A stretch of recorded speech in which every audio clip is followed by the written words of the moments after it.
Hello അസ്സലാമു അലൈക്കും. Welcome back to our channel. ഇന്നത്തെ നമ്മളെ വീഡിയോയിൽ ഞാൻ എൻ്റെ ഒരു ഡേ ഇൻ മൈ ലൈഫാണ് കാണിക്കുന്നത്. മാത്രമല്ല നിങ്ങൾ കുറേ നാളായിട്ട് എന്നോട് ചോദിക്കുന്നൊരു കാര്യമുണ്ട്, മോർണിംഗ് അദ്കാറും ഈവനിങ് അദ്കാറും. അതിൽ ഈ വീഡിയോയിൽ ഞാൻ മോർണിംഗ് അദ്കാറിനെ കുറിച്ചിട്ടുള്ള കാര്യങ്ങളാണ് പറയുന്നത്. എന്തായാലും ഈ ഒരു വീഡിയോ നിങ്ങൾക്ക് യൂസ്ഫുള്ളാവുമെന്ന് ഞാൻ വിചാരിക്കുന്നു.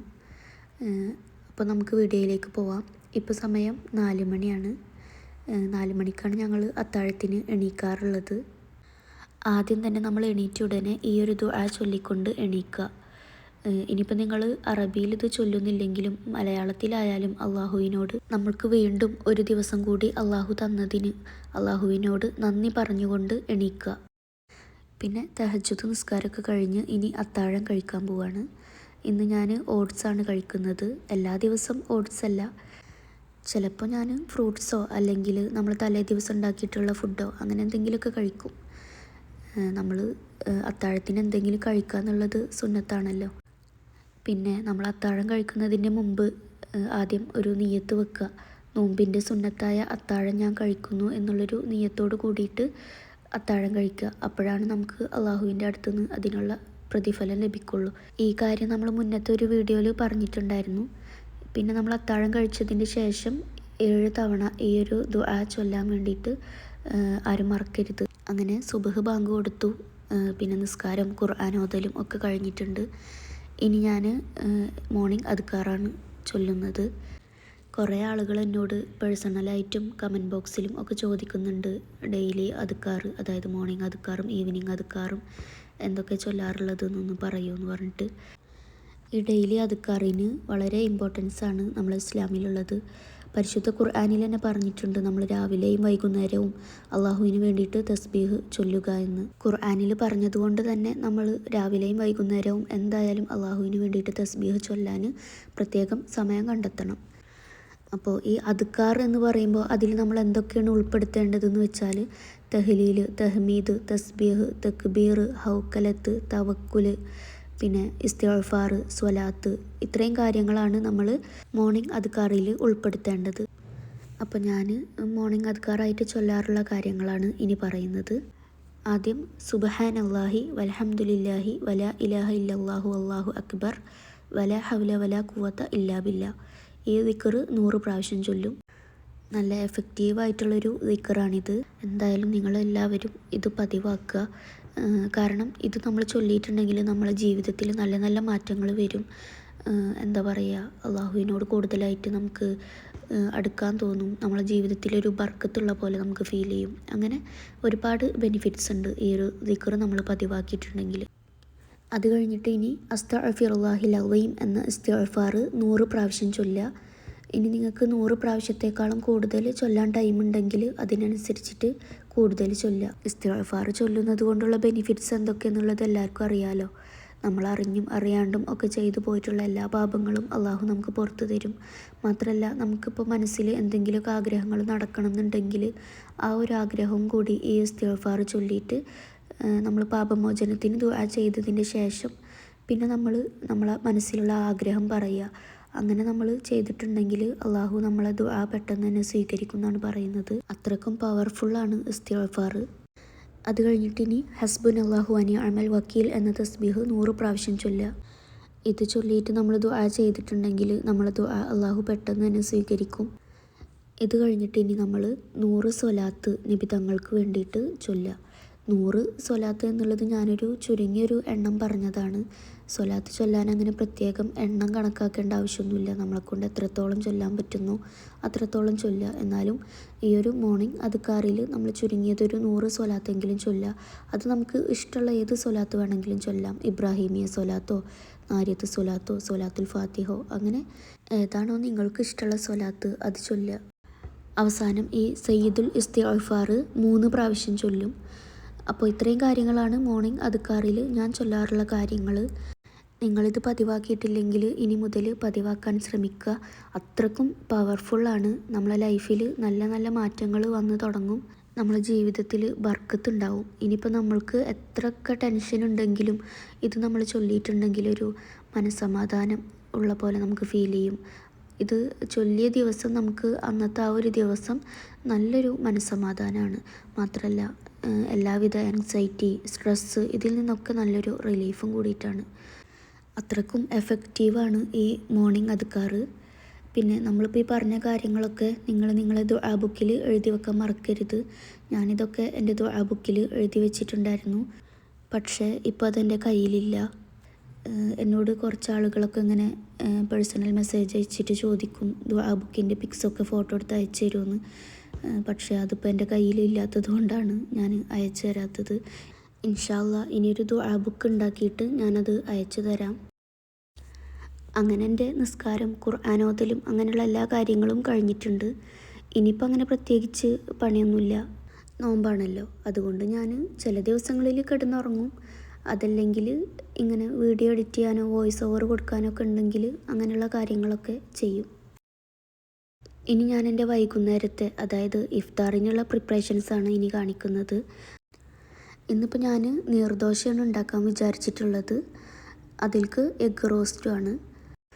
അപ്പോൾ ആദ്യം തന്നെ നീർദോശക്കുള്ള ബാറ്ററൊക്കെ ഇവിടെ റെഡിയാക്കി വെക്കുന്നുണ്ട്. ദോശയുടെ ബാറ്റർ റെഡിയാക്കി കഴിഞ്ഞാൽ പിന്നെ ഈസിയാണല്ലോ. ഇടയ്ക്കിടയ്ക്ക് ഇങ്ങനെ ഒഴിച്ചു കൊടുത്താൽ ദോശ ഇങ്ങനെ ആ ഒരു സൈഡിലിരുന്നിട്ട് ആയിക്കോളും. പിന്നെ നമുക്ക് സ്നാക്സിനുള്ള കാര്യങ്ങൾ നോക്കിയാൽ മതിയല്ലോ. സ്നാക്സ് എന്ന് വെച്ചാൽ ഞാനങ്ങനെ 2-3 തരം സ്നാക്സ് ഒന്നും ഉണ്ടാക്കാറില്ല. ഏതെങ്കിലും ഒരു ഐറ്റം മാത്രമേ ഉണ്ടാക്കാറുള്ളൂ. പിന്നെ ഫ്രൂട്ട്സ് എന്തെങ്കിലും കട്ട് ചെയ്യും, ഏതെങ്കിലുമൊക്കെ ഒരു ജ്യൂസ് ഉണ്ടാക്കും. അത്രയും കാര്യങ്ങളൊക്കെയാണ് ഞങ്ങൾ ഇഫ്താറിന് റെഡിയാക്കാറുള്ളത്. ഇന്നിപ്പോൾ ഞാൻ ഉണ്ടാക്കുന്ന സ്നാക്സിൻ്റെ റെസിപ്പി പറയാം. ഇതിൻ്റെ പേരെന്താണെന്നൊന്നും എനിക്ക് അറിഞ്ഞൂടാ. ഞാനിങ്ങനെ എന്തെങ്കിലും ഒക്കെ വെച്ചിട്ട് ഇങ്ങനെ പരീക്ഷിച്ച് നോക്കും. അത് സക്സസ് ആവുകയാണെങ്കിൽ വീഡിയോ അപ്ലോഡ് ചെയ്യും. അങ്ങനെയാണ്. അപ്പോൾ ഇന്നിപ്പോൾ ഞാൻ ഉണ്ടാക്കിയിട്ടുള്ള ഈ ഒരു സ്നാക്ക് അത്യാവശ്യം ടേസ്റ്റ് ഉണ്ടായിരുന്നു. എൻ്റെ ഹസ്ബൻഡ് ഞാനുണ്ടാക്കിയ ഫുഡ് നന്നായാലും അഭിപ്രായം പറയും, കൊളായാലും അഭിപ്രായം പറയും. അപ്പോൾ എനിക്കൊരു സമാധാനമാണ്. നന്നായെങ്കിൽ നന്നായി എന്ന് തന്നെ പറയും, മോശമായിട്ടുണ്ടെങ്കിൽ എന്താണോ അതിൻ്റെ മിസ്റ്റേക്ക് അതെനിക്ക് പറഞ്ഞു തരും. അപ്പോൾ ഇന്നിപ്പോൾ ഉണ്ടാക്കിയതിന് നല്ല അഭിപ്രായമാണ് പറഞ്ഞത്. അപ്പോൾ പിന്നെ ഞാൻ ധൈര്യമായിട്ട് തന്നെ ഇത് അപ്ലോഡ് ചെയ്യാമെന്ന് വിചാരിച്ചു. അപ്പോൾ ഇതിലേക്ക് ആവശ്യമായിട്ടുള്ളത് ഞാനിവിടെ ഒരു പൊട്ടാറ്റോ ആണ് എടുത്തിട്ടുള്ളത്. പിന്നെ കുറച്ച് ചിക്കനും എടുത്തിട്ടുണ്ട്. ചിക്കൻ ഇതുപോലെ വലിയ കഷ്ണങ്ങളായിട്ട് തന്നെയാണ് വേവിക്കാൻ പോകുന്നത്. ഇതിലേക്ക് ഇനി ഞാൻ മഞ്ഞൾപ്പൊടിയും കുരുമുളക് പൊടിയും ആവശ്യത്തിന് ഉപ്പും ചേർത്തിട്ട് ഇതൊന്ന് വേവിച്ചെടുക്കാം.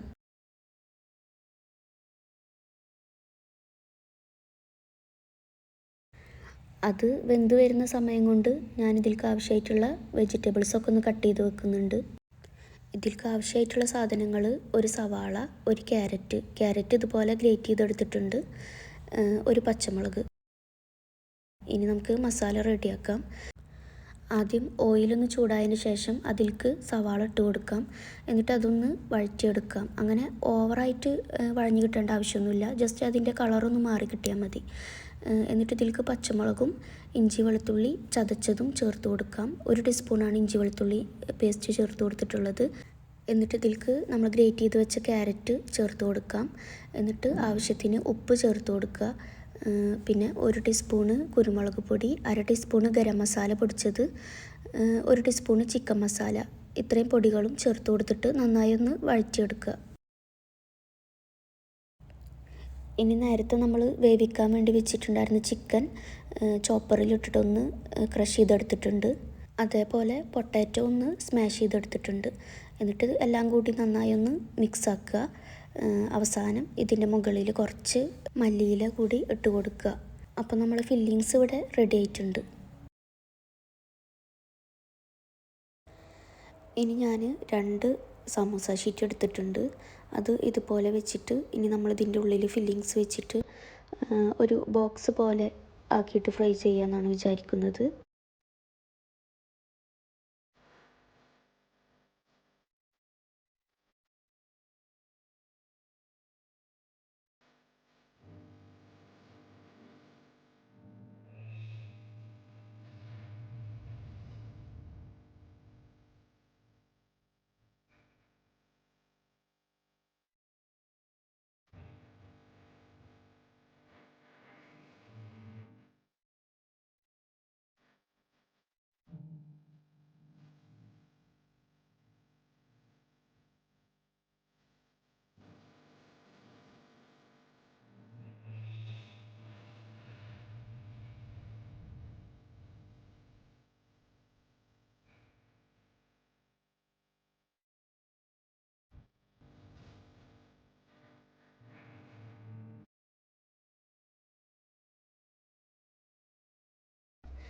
അങ്ങനെ ഞാനിതായത് റെഡിയാക്കി എടുത്തിട്ടുണ്ട്. ഇനി ഇതൊന്ന് ഫ്രൈ ചെയ്തെടുക്കണം. പിന്നെ കുറച്ച് ഫില്ലിങ്സ് ബാക്കി വന്നിട്ടുണ്ടായിരുന്നു. അത് ഞാനിതുപോലെ സമോസയുടെ ഷേപ്പിലാക്കി വെച്ചിട്ടുണ്ട്. ഇതിനിപ്പോൾ ഇന്ന് ഫ്രൈ ചെയ്യുന്നില്ല, നാളെ എടുക്കാൻ വേണ്ടിയിട്ടാണ്. അതാകുമ്പോൾ പിന്നെ നാളെ ഇനി വേറെ സ്നാക്സിൻ്റെ പണിയൊന്നും നോക്കണ്ടല്ലോ. ചില ദിവസങ്ങളിലൊക്കെ ഞാൻ അങ്ങനെ ചെയ്യലുണ്ട്. കൂടുതൽ സ്നാക്സ് ഉണ്ടാക്കിയിട്ട് കുറച്ചതിൽ നിന്ന് മാറ്റി വെക്കും പിറ്റേ ദിവസത്തേക്ക്. അപ്പോൾ പിന്നെ പിറ്റേ ദിവസം നമുക്ക് വലിയൊരു പണിയൊന്നും ഉണ്ടാവില്ല. പെട്ടെന്ന് തന്നെ ജോലികളൊക്കെ ചെയ്ത് കഴിയും. നമുക്ക് ഖുർആൻ ഓതാനും അല്ലാത്ത എല്ലാ കാര്യങ്ങൾക്കും സമയമുണ്ടാവും. ഇന്ന് ജ്യൂസിൻ്റെ പകരം വാട്ടർ മെലൺ വെച്ചിട്ട് ഈ ഒരു ഡ്രിങ്കാണ് ഉണ്ടാക്കിയിട്ടുള്ളത്. ഇത് ഞങ്ങളെ ഫേവറേറ്റ് ആണ്. എല്ലാ റമദാനിക്കും ഇതുപോലെ എല്ലാ പ്രാവശ്യവും ഉണ്ടാക്കാറുണ്ട്. അങ്ങനെ ബാങ്ക് കൊടുക്കാനായിട്ടുണ്ട്. നോമ്പ് തുറക്കാൻ വേണ്ടിയിട്ടുള്ള കാത്തിരിപ്പിലാണ്. നമ്മൾ ബാങ്ക് കൊടുക്കുന്നതിൻ്റെ ഒരു 10 മിനിറ്റ് മുമ്പെങ്കിലും നമ്മളെല്ലാ ജോലികളും ചെയ്ത് തീർത്ത് ഇതുപോലെ ബാങ്ക് കൊടുക്കുന്നത് വെയിറ്റ് ചെയ്തിട്ടിരിക്കണം. ആ ഒരു സമയത്ത് നമ്മൾ ചെയ്യുന്ന ദുആക്ക് പ്രത്യേകം ഇജാബത്ത് ഉണ്ടെന്നാണ് പറയുന്നത്. അപ്പോൾ ആരും അത് മിസ്സാക്കാതിരിക്കുക. ഇന്നത്തെ നമ്മൾ വീഡിയോ ഇത്രയൊക്കെ ഉള്ളൂ. നിങ്ങൾക്ക് ഈ വീഡിയോ ഇഷ്ടമായെങ്കിൽ നിങ്ങളുടെ അഭിപ്രായം കമൻ്റായിട്ട് അറിയിക്കുക. അപ്പോൾ ഇൻഷാ അല്ലാഹ് ഞാനിനി അടുത്ത നല്ലൊരു വീഡിയോ ആയിട്ട് വീണ്ടും വരാം.